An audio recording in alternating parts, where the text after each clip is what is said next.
Depuis quelques semaines, nous examinons de près l'expérience que le peuple d'Israël a eue dans le domaine de l'adoration. Et nous avons pu en tirer beaucoup de leçons. C'était la série de messages qui nous a occupés les 2 derniers mois sur le sujet de la vraie adoration. Je veux rappeler quelques-unes de ces leçons importantes. Elles vont nous aider à faire le bon enchaînement avec la suite. Nous sommes créés pour adorer Dieu. Et pas n'importe quel Dieu. L'Éternel, le Dieu d'Israël.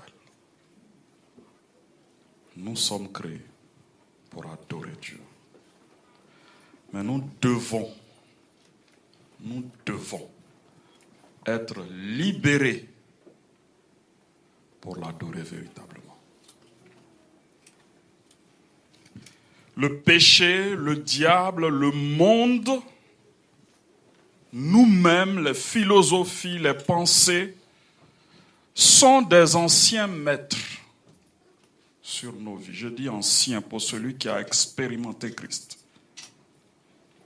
Sont des anciens maîtres qui doivent être vaincus totalement vaincus pour que nous puissions expérimenter la vraie adoration. Alléluia.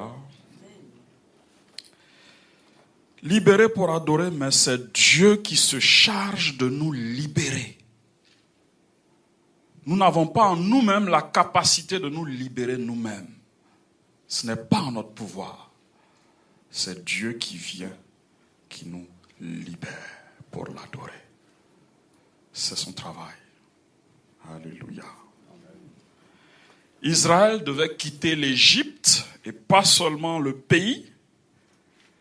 Il devait aussi quitter l'influence de Pharaon, l'influence du peuple de l'Égypte, l'influence des philosophies de l'Égypte. Et il devait partir avec femmes, enfants et biens dans le désert à la rencontre du Seigneur pour l'adorer. Voilà ce qu'Israël devait faire. Pourquoi devait-il le faire? Parce que leur adoration n'avait pas de sens si cette adoration se passait en Égypte. Aux yeux de Dieu, ça n'avait pas de sens. Cette adoration n'avait pas de sens s'ils restaient encore sous l'influence de Pharaon. Même s'ils étaient loin, ils restaient sous l'influence de Pharaon, cette adoration n'était pas agréable à l'Éternel. Et même s'ils partaient en laissant femmes, enfants, biens en Égypte pour aller adorer l'Éternel, cette adoration ne serait pas agréable à l'Éternel. C'est pourquoi il fallait qu'Israël sorte et tout entier, sans rien laisser, de l'Égypte. C'est une image de ce qui se passe quand nous entrons dans la vraie adoration. Il y a un jour où on se convertit. Il y a un jour où on fait le choix de suivre Dieu. Il y a un jour où on tourne le dos à l'ancienne vie pour entrer dans une nouvelle vie. Alléluia. Mais avant qu'Israël ne sorte, il a fallu qu'il y ait un sacrifice. Et c'était la veille de leur départ. La nuit, l'agneau a été sacrifié. On va dire les agneaux parce que c'était un agneau par famille à peu près. Le lendemain, ils étaient libres. Alléluia. Ça enseigne quelque chose. Ceux qui ont mis le sang de l'agneau sur la porte sont repartis libres le lendemain. Voilà comment la liberté se produit. Il n'y a rien à faire. Il faut croire en ce que Dieu a fait. Alléluia. Mettre sa confiance en l'Éternel. Mettre sa confiance dans sa parole. Et la libération devient facile. Alléluia. Malgré le pouvoir de Pharaon, malgré le pouvoir des dieux de l'Égypte, malgré le pouvoir du peuple de l'Égypte, malgré le pouvoir de l'armée de l'Égypte, Israël est sorti. Israël est sorti. qui s'est chargé de manifester sa puissance? L'Éternel. Alléluia.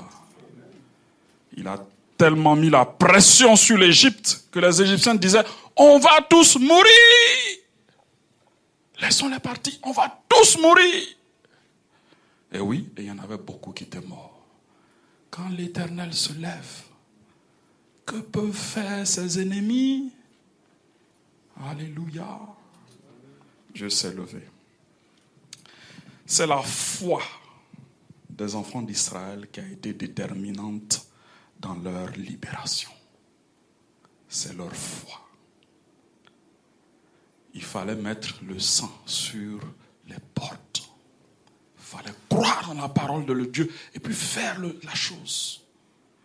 Et puis le reste, c'est Dieu qui a manifesté sa puissance. Alléluia. Il fallait croire.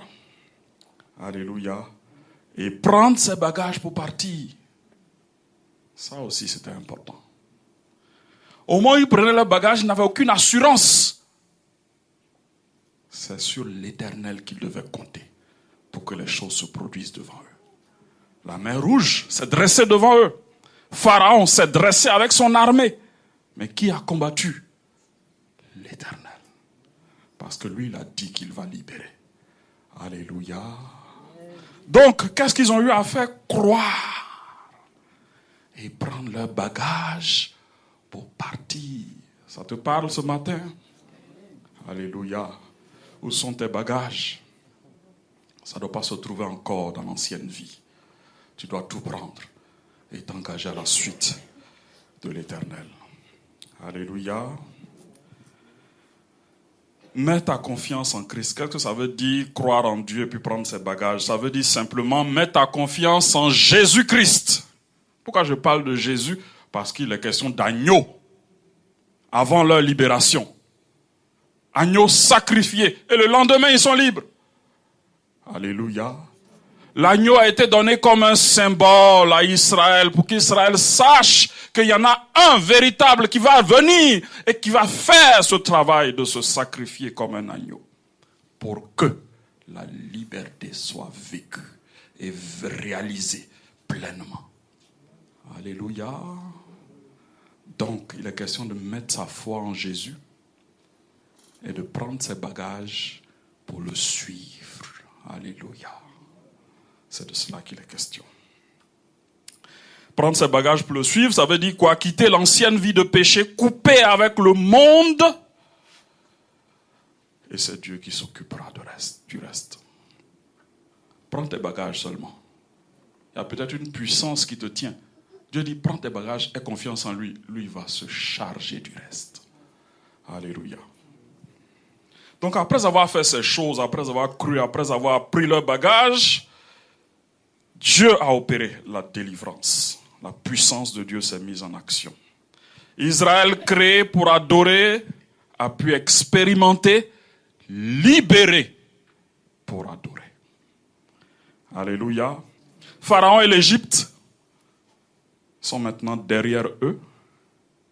Et devant eux, c'est une nouvelle vie avec Dieu qui commence. Et c'est là où nous arrivons. Cette nouvelle vie, à quoi elle se résume? À laisser Dieu nous enseigner. Pour Israël, il devait commencer à laisser Dieu les enseigner pour commencer à adorer. Ils ont été libérés. Il y a quelque chose qui commence avec Dieu. Ils devaient laisser Dieu les enseigner. Ils devaient apprendre à connaître Dieu pour mieux l'adorer. Ils devaient nourrir leur adoration de la connaissance de Dieu. C'est très important, enfants de Dieu. Et Dieu va pour cela les immobiliser pendant environ 1 an autour du mont Sinaï. Pour faire quoi? Ce n'est pas pour leur présenter des images, c'est pour leur parler. Alléluia. C'est pour leur parler. L'expérience de l'adoration pouvait commencer pour Israël Et Dieu avait décidé qu'elle commence avec sa parole. Alléluia. Ça commence avec la parole de Dieu. Dieu va donc prononcer des paroles devant tout Israël réuni. Des paroles qu'on a appelées 10 paroles. 10 commandements. C'est là que ça a commencé. Tu as été libéré pour adorer, mais il faut connaître le Dieu que tu dois adorer. Et Dieu se révèle. Se révèle. Alléluia. Nous voulons commencer une nouvelle série de messages intitulée La loi de l'adoration. La loi de l'adoration.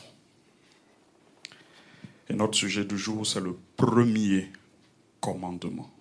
Ou la première parole. Si le mot commandement vous pose un problème. La première parole. Et nous allons trouver notre texte dans le livre d'Exode, chapitre 19. On lira les versets 17 à 19 dans le chapitre 19 et les versets 1 à 3 dans le chapitre 20. Nous prenons la parole de Dieu.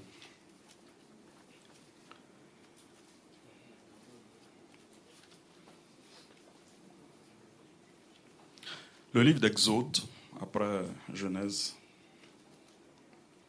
chapitre 19, nous lirons les trois versets du chapitre 19, 17, 18, 19, et 3 versets aussi au chapitre 20, versets 1, 2 et 3.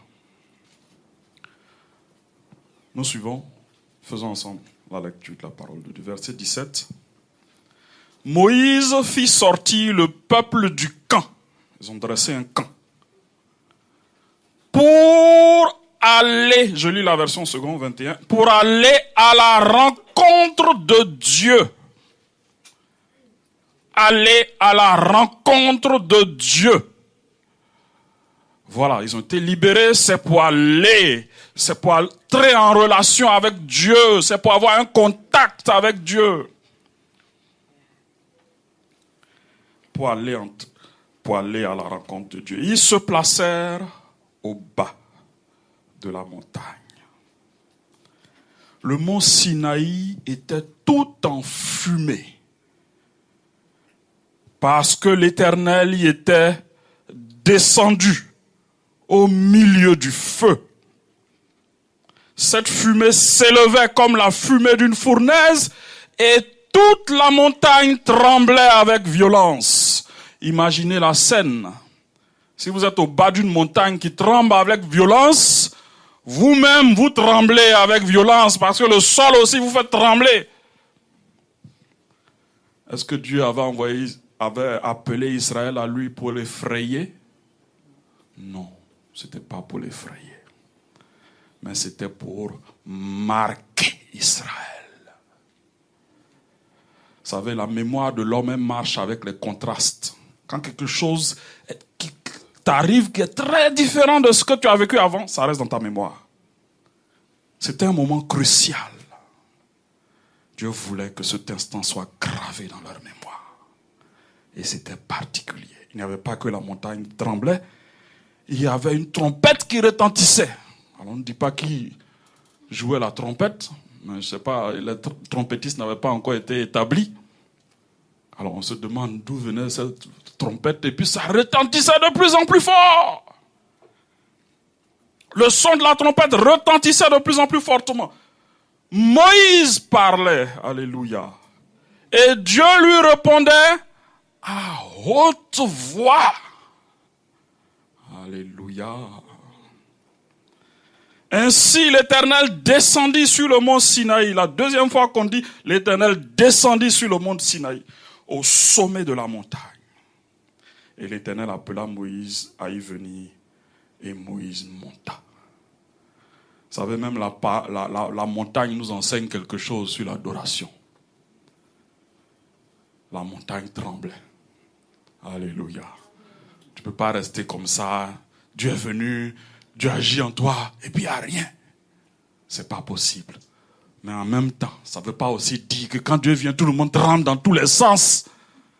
Ce n'est pas aussi ce que ça veut dire, parce qu'il y a cette fausse doctrine qui se répand beaucoup. Quand l'Esprit de Dieu est là, tout le monde tombe à terre, tout le monde se roule à terre. Vous avez vu ça dans le ministère de Jésus? Faisons attention. Craignons Dieu. Quand il se manifeste, c'est ton cœur qui est bouleversé à l'intérieur de toi. C'est des résolutions que tu prends. Ce n'est pas ton corps qui roule. Et puis tu te lèves, tu es le même. Tu n'as pas changé. Dieu agit au fond de ton cœur. C'est là-bas il y a les forteresses. C'est là-bas il va détruire ces forteresses. Pour que la foi naisse de ton cœur. Alléluia. Chapitre 20, versets 1 à 3. Alors Dieu prononça. J'attire encore votre attention. Dieu prononça. Ce n'est pas un porte-parole de Dieu qui prononça. Ce n'est pas Moïse qui prononça. C'est Dieu qui prononça toutes ces paroles. Et je lis le verset 2.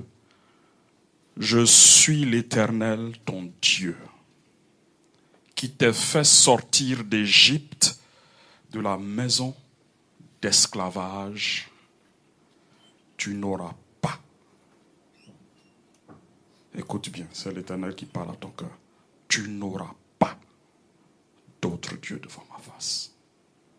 Alléluia. Prions le Seigneur. Merci pour ta parole ce matin. Nous voulons qu'elle s'imprime dans nos cœurs. Qu'elle soit gravée sur la table de notre cœur, comme ça a été gravé sur cette table de pierre. Que nous puissions, Seigneur, la comprendre, la saisir et surtout l'appliquer. Tu dis, tu es l'Éternel Dieu et que nous ne devons pas en avoir d'autre. Viens te révéler à nos cœurs pour que nous saisissions le sens de ces paroles et que nos vies en soient changées. Je prie pour le ministère du Saint-Esprit sur le cœur de chacun, car je sais que tu es à l'œuvre pour révéler Christ au cœur. Merci de bénir nos cœurs pendant que nous écoutons ta parole au nom de Jésus. Amen. Je voudrais parler de 3 points. D'abord, parler de la loi et de la liberté. Mettre ces 2 choses en contraste. On a dit qu'Israël est sorti libre.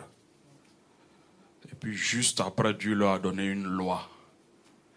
Je veux faire le contraste entre ces 2 choses, la loi et la liberté.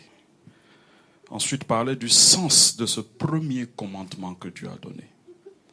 Et parler de quelques implications pour l'adoration. Quelques implications pour l'adoration. D'abord, la loi et la liberté. Alors, la plupart des hommes de ce monde expriment souvent leur façon de faire, leur choix, leur mode de pensée dans, on va dire, certaines philosophies, certaines façons de voir la vie. Et il y en a 3 que je veux mettre en évidence. Il y en a beaucoup d'autres. Il y en a 3 que je veux mettre en évidence. Certains hommes se disent, tout est permis. C'est leur façon de vivre. Dans leurs actes qu'ils posent, ils agissent comme tout est permis. Tout est permis. Tout ce qui fait plaisir est bon. C'est une philosophie. C'est une façon de voir la vie qui conduit à des décisions qu'on prend, à des choix qu'on fait. Tout ce qui est bon fait plaisir. On ne doit rien interdire. Ça, c'est une philosophie de la vie. Quelquefois, on suit l'Éternel et puis on suit cette philosophie aussi. Quand tu vois que telle chose te fait plaisir, tu ne laisses pas alors que tu sais que l'Éternel n'en veut pas dans ta vie. C'est ton mode de vie qui est là, c'est ta philosophie. Ça me fait plaisir, donc c'est bon pour moi. On ne doit rien interdire. Deuxième mode de pensée. Si vous voulez les mots, ça s'appelle hédonisme. Deuxième mode de pensée, l'homme est suffisamment intelligent. Il peut vivre lui seul sans avoir besoin de Dieu. Dieu lui a donné une intelligence suffisante. Il n'a pas besoin de Dieu à côté. Il peut décider des choses pour lui-même. Il est suffisamment sage pour prendre les décisions. Donc c'est le mode de vie qui te fait dire, tu n'as rien à dire dans mon affaire, c'est ma vie, elle ne concerne que moi seul. Dieu même n'a pas d'avis à donner, c'est mon choix. Je suis suffisamment sage, il m'a doté d'une intelligence, mes choix sont logiques, je peux les justifier. Ça, c'est le mode de pensée. Il suffit qu'on se donne de bons principes de vie, et puis la vie est meilleure. Le développement personnel. On voit ça beaucoup dans l'église aujourd'hui. Hein. Nous, on est là pour prêcher Jésus. On n'est pas là pour te donner des formules pour que ta vie soit meilleure. La seule formule que Dieu a donnée c'est une personne. Elle s'appelle Jésus-Christ. Et c'est lui que nous prêchons. Alléluia. Troisième mode de pensée, c'est Dieu n'existe pas, l'homme n'est qu'un animal, l'athéisme. On vient de singes, c'est l'évolution. Voilà. À partir du moment où tu es un animal, est-ce qu'il y a une loi sur toi? Tu fais ce que tu veux. Voilà les libertés que les hommes se donnent. En Égypte, les enfants d'Israël ont fait face aussi à certaines philosophies. Ils ont fait face à des philosophies qui nient l'existence d'un Dieu unique. Ils se sont donné une foule de dieux. Si vous regardez les 10 plaies, chaque plaie était orientée vers un dieu de l'Égypte. Donc vous voyez qu'il y en avait au moins 10 qui ont été frappés par les plaies. Et ce n'était pas seulement 10. Alléluia. Donc c'est des philosophies qui nient l'existence d'un Dieu unique et qui mettent l'homme au centre de tout. Et ces philosophies souvent mêlées au mysticisme et aux sciences occultes. Vous voyez les magiciens qui essaient de reproduire les miracles. Malheureusement, ce sont de vieilles philosophies, mais elles sont encore là. Hein? Elles sont encore là. Dans des sociétés secrètes. Franc-maçonnerie, Illuminati, qu'est-ce qu'il y a d'autre encore? Rose-Croix. J'en parle parce que ce n'est pas compatible avec l'adoration de Dieu. Alléluia. Dans le monde où on vit aujourd'hui, plus tu montes dans les sphères d'influence de la société, et plus tu deviens un candidat potentiel pour ces sociétés secrètes. Si tu ne savais pas, tu ne savais pas. Mais maintenant, aujourd'hui, je te dis. C'est des sociétés secrètes, je veux dire, où c'est des philosophies, des vieilles philosophies égyptiennes mélangées à du mysticisme, des sciences occultes, il y a un certain pouvoir, une certaine influence, etc. Ce n'est pas compatible. Israël a dû quitter l'Égypte pour adorer Dieu. Et ils n'y sont plus jamais retournés. Alléluia. Donc quand ils viennent, il ne faut pas craindre pour ta position. Parce qu'il y en a qui craignent pour leur position et puis qui acceptent ces choses. Si tu sais que c'est Dieu qui t'a donné la position, tu ne vas pas craindre pour ta position. Alléluia. Et puis tu feras les bons choix. Que signifiait la liberté pour Israël? J'essaie de mettre la loi et la liberté en parallèle. La liberté pour Israël, ça signifiait, comme je viens de le dire, l'affranchissement par rapport à toutes ces philosophies, par rapport à tous ces faux dieux, par rapport à toutes ces habitudes égyptiennes. Libéré de ça. C'est ce que ça signifiait, liberté pour Israël. Parce que Dieu avait effectivement manifesté par sa puissance que ces choses étaient vaines. Ces choses étaient vaines. Quand tu adores le Dieu soleil et puis que l'Éternel frappe d'obscurité toute la terre ou bien toute l'Égypte, tu comprends qu'il est au-dessus de ce Dieu. Dieu, par ses signes, a montré la vanité de ces philosophes. Alléluia. Alors maintenant qu'Israël est loin de l'Égypte et dégagé de l'influence de ces dieux, de ces philosophies, les questions qu'on peut se poser sont les suivantes. sont-ils vraiment libres de faire et de croire en ce qu'ils veulent? Voilà, je vois une tête remuer. Non. Sont-ils libres de garder en eux le souvenir de ces philosophies, de les chérir dans leur cœur? Non. Sont-ils libres d'honorer ces choses? Non. Alors, la liberté de Dieu, c'est une vraie liberté, mais elle n'est pas totalement absolue. Sinon, tu serais libre de faire ce que tu veux. Alléluia. On va définir la vraie liberté tout à l'heure. Quand tu entres dans l'adoration de Dieu, tu n'entres pas dans une sorte de vide. Je vais utiliser des termes un peu qu'on utilise en politique ou dans d'autres domaines. Vide juridique. Tu n'entres pas dans ça. Il n'y a pas de vide.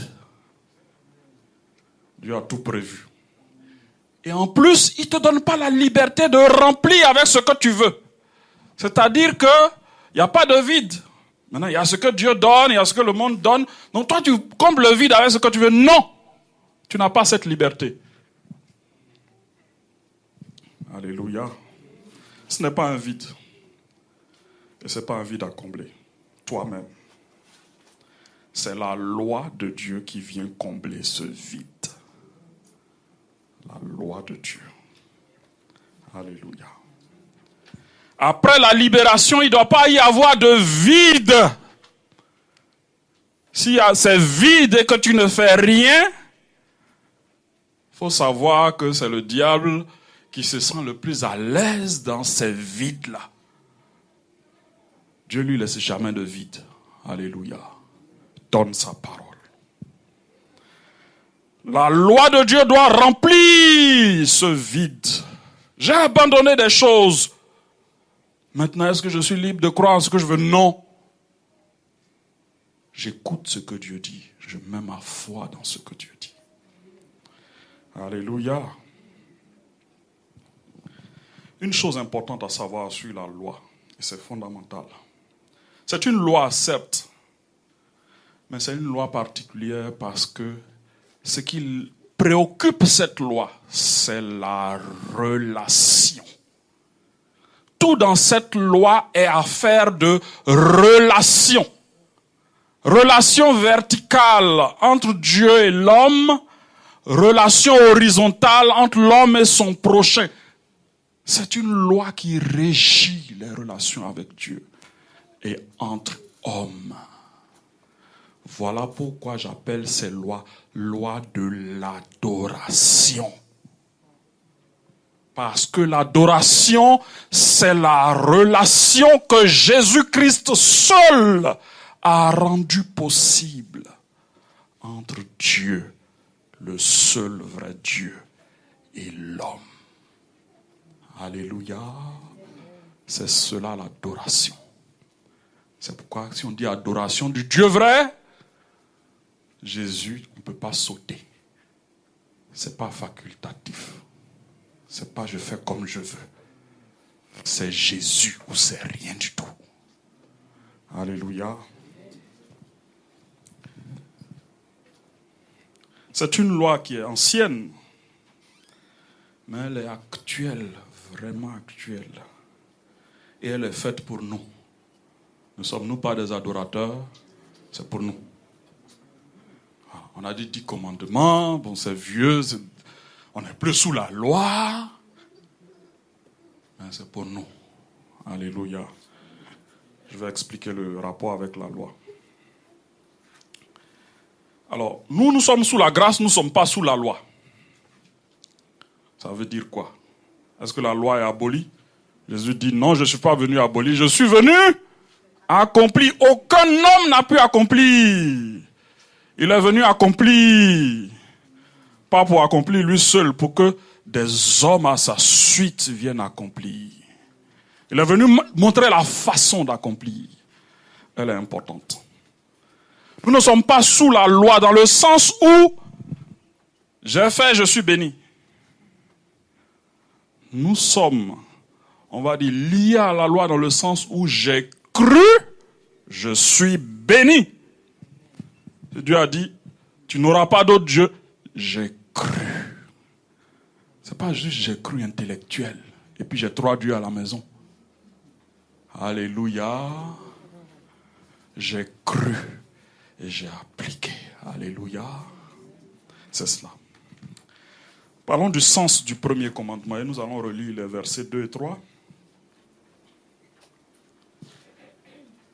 Je suis l'Éternel, ton Dieu, qui t'a fait sortir d'Égypte, de la maison d'esclavage.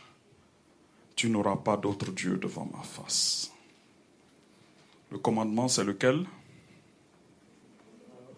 Tu n'auras pas d'autre Dieu devant ma face. Donc en fait, je suis l'Éternel, ton Dieu, c'est une introduction au commandement.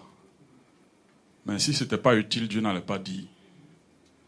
C'est une introduction même qui permet de comprendre davantage le commandement.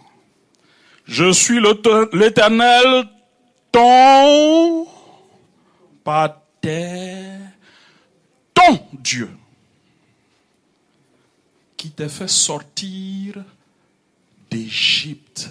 Rappelle-toi, tu étais esclave. Dieu aime parler comme ça. Hein. On lit souvent les rois aujourd'hui. Là, on est dans la période des rois, dans le plan de lecture que nous suivons. Saül, quand Saül a péché, Dieu lui a dit, souviens-toi où tu étais. Aujourd'hui, c'est toi qui penses que mes commandements sont facultatifs. Tu peux faire ce que tu veux. Souviens-toi d'où je t'ai pris. Dieu aime parler comme ça. Même à David, quand il a péché. Souviens-toi, quand tu étais avec les brebis. Souviens-toi. Dieu aime parler comme ça. Parce qu'on a une mémoire courte. La gloire, et puis maintenant, Dieu devient notre petit assistant. Seigneur, bon, donne-moi ceci. Va me chercher ça. Attention. Attention. Il n'est pas ton petit assistant. Je suis l'Éternel, ton Dieu. Alléluia. Alléluia.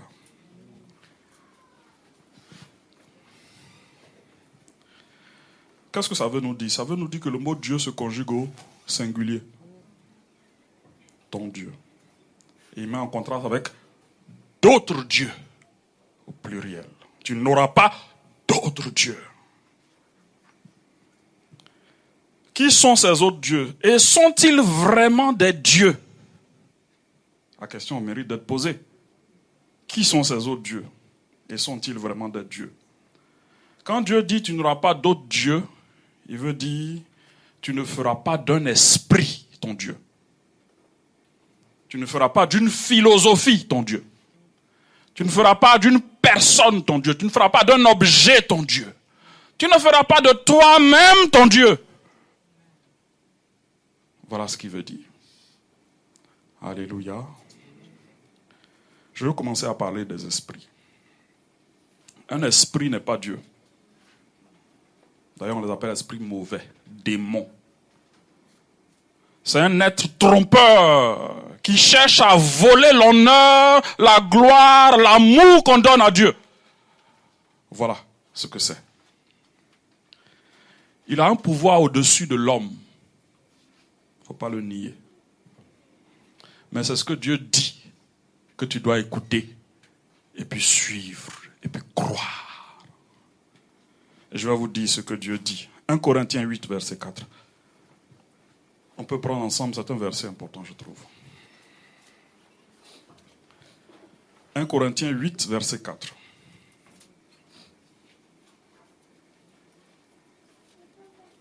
Je lis la version second 21, vous pourrez lire la version Louis II. Il y a une petite nuance importante à noter. 1 Corinthiens 8, verset 4, qui dit ceci. Donc, pour ce qui est de manger des viandes sacrifiées aux idoles, vos versions disent quoi? Voilà, nous savons qu'il n'y a point d'idole. Je vous lis la version second 21 qui est un peu plus claire. Nous savons qu'une idole n'est rien dans le monde. Nous savons qu'une idole n'est rien aux yeux de Dieu. L'esprit mauvais, il a un pouvoir au-dessus du pouvoir de l'homme. Mais la Bible dit aux yeux de Dieu, il n'est rien. Ça veut dire qu'à tes yeux, il n'est rien. Alléluia. C'est Dieu qui est quelque chose. Alors arrête de vanter les pouvoirs des esprits méchants. La Bible dit, ils ne sont rien. Alléluia. Arrête de vanter leur pouvoir. Arrête d'avoir peur des esprits méchants. Ils ne sont rien aux yeux de l'Éternel. Arrête de faire leur publicité. Nous, on est là pour parler de Dieu. Dieu est plus grand. C'est pas, il y a quelqu'un qui est grand jusqu'à, et puis un qui est petit. Et puis c'est du petit, tu parles tout le temps. Tu ne te rends pas compte que Dieu est grand et que c'est lui qui mérite toute ton attention. Souvent, nous, par déformation, nous parlons dans beaucoup de façons, hein, en donnant trop de gloire au diable. La Bible dit, il n'est rien. Alléluia. Si vous n'avez pas compris, je vais lire Parole vivante qui est encore beaucoup plus claire. Parole vivante. 1 Corinthiens 8, 6, je vais lire quelques versets. Ainsi donc, sur la question, peut-on manger des viandes immolées aux idoles? Il met entre parenthèses, vous m'écrivez. On n'a pas cette nuance-là quand on lit Louis II et autres. Vous m'écrivez, nous savons qu'il n'existe pas d'idole dans le monde et qu'il n'y a d'autre Dieu que le Dieu unique. Paul répond, cela est vrai. Amen. Car bien que les gens du monde peuplent ciel et terre de prétendus dieux, bien qu'ils vénèrent réellement des multitudes de divinités et d'êtres auxquels ils font porter le titre de Seigneur, nous ne connaissons qu'un seul Dieu. Alléluia. Le Père de toutes choses, notez bien, pour qui, alléluia, pour qui nous avons été créés. Pour qui? Tu n'as pas été créé pour toi-même. Ta vie ne prendra de sens que quand tu auras découvert que tu n'as pas été créé pour toi-même. C'est pour le plaisir du Père. C'est pour faire le plaisir du Père. Et puis ça n'arrête pas là. Pour qui nous avons été créés, vers qui nous sommes en chemin. Il dit de même, il n'y a qu'un seul Seigneur. Et il ajoute, c'est le Seigneur Jésus-Christ. Par qui? Vous voyez la nuance? Pour qui? Par qui? Tout existe. À qui nous devons la vie? Alléluia. Alléluia. Alors si des êtres supérieurs en puissance aux hommes ne sont rien devant Dieu, à plus forte raison des objets, des philosophies, ou toi-même, à plus forte raison. Dieu doit recevoir plus de crainte que tes plus précieux objets. Plus d'amour que tes plus précieuses pensées ou tes plus précieuses relations. Alléluia. Dieu doit recevoir plus de crainte, de respect, de considération et d'amour que toutes ces choses. Dieu doit être placé avant toi-même. Et c'est là où souvent on ne saisit pas. Il m'a créé, la vie est précieuse. Mais si lui il en a besoin, tu ne peux pas dire non. Parce que c'est lui qui t'a donné. Il y a un exemple merveilleux, c'est l'exemple de Jésus. Le Père dit, va faire ça. Mais en faisant ça, tu vas mourir. Qui veut mourir dans la vie? Personne ne veut mourir. Mais Jésus a mis la volonté du Père avant sa vie. Quand Dieu dit « Je suis l'Éternel, ton Dieu », ça veut dire que lui-même, il doit être placé avant toi.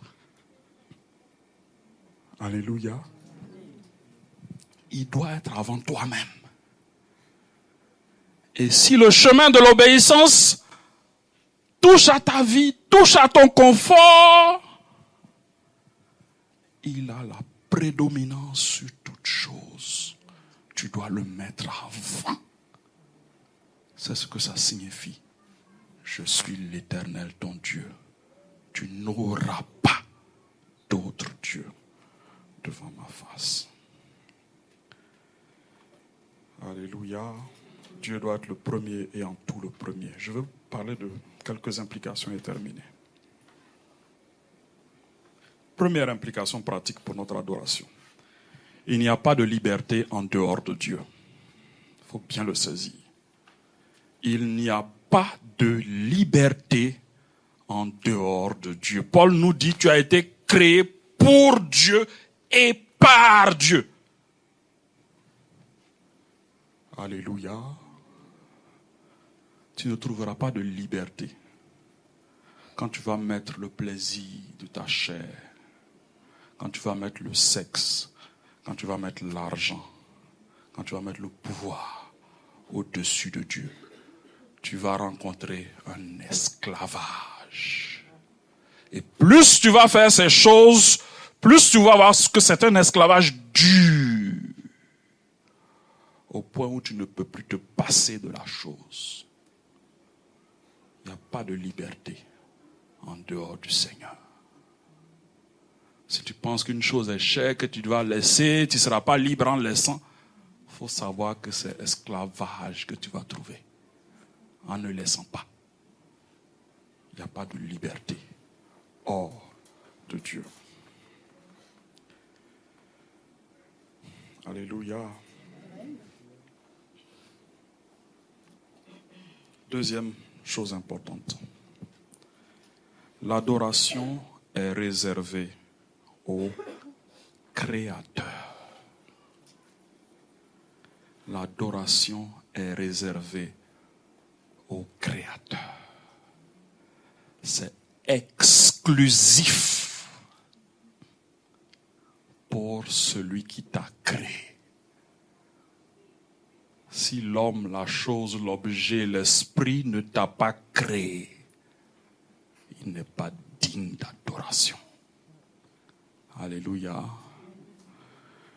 Vous avez entendu le témoignage de notre sœur tout à l'heure, non? Elle dit, le Seigneur dit, il est Dieu. Et il est le seul.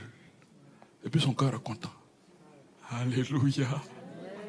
C'est merveilleux, hein? Il y en a l'autre témoignage. Voilà la voiture, voilà ceci, voilà cela. Mais quand ton témoignage, Dieu s'est révélé à moi. Je l'ai rencontré dans sa parole. Voilà le témoignage qui honore et glorifie Dieu. Je ne dis pas que les autres ne l'honorent pas. Voilà. Donc l'adoration, c'est réservé au Créateur. Le Dieu unique révélé en Père, Fils et Saint-Esprit. Dans ce qu'on a lu tout à l'heure, vous avez Paul a parlé du Père, il a parlé du Fils. Mais souvent le Saint-Esprit est toujours un peu caché, on ne sait pas, parce que c'est son ministère. Jésus a dit, il ne parlera pas de lui-même. Alléluia. Il révélera Jésus. Donc quand le Saint-Esprit fait quelque chose, quand le Saint-Esprit est en train d'inspirer Paul à écrire, il ne pousse pas Paul à parler de lui-même, il pousse Paul à parler du Père. Mais il faut voir qu'il est là quand même. Parce que c'est lui qui pousse Paul à écrire. Alléluia. Troisièmement, Dieu doit être ta plus grande quête. La chose que tu recherches le plus dans ce monde. C'est ce que ça signifie. Je suis l'Éternel, ton Dieu. Tu n'auras pas d'autre Dieu. Il doit être ta plus grande quête. Tu dois courir après Dieu avec plus de force, plus de zèle, plus d'amour que toute autre chose sur cette terre.